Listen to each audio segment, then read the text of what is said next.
ഈ ബലമേറിയ വള്ളികളിലാണ് കായകൾ ഉണ്ടാകുന്നത്. എത്രത്തോളം ഉയരത്തിൽ ഇതിന്റെ വള്ളികൾ പോയിട്ടുണ്ടോ അത്രത്തോളം ഉയരത്തിലും ഈ കായകൾ നല്ല ഭംഗിയായി ഉണ്ടായി നിൽക്കുന്നത് കാണാം. മുല്ലപ്പൂ മലകൾ കോർത്തിട്ട പോലെയാണ് ഇത് ദൂരെ നിന്ന് നോക്കിയാൽ തോന്നുന്നത്. ഇത് കാണാൻ നല്ല ഭംഗിയാണ്.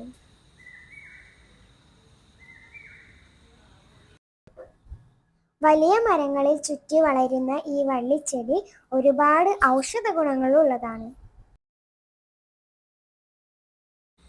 ഇത് വേനൽക്കാലം അവസാനിക്കുന്ന സമയത്ത് പൂത്ത് വർഷക്കാലത്തോടെ കൊഴിഞ്ഞു പോകുന്നു.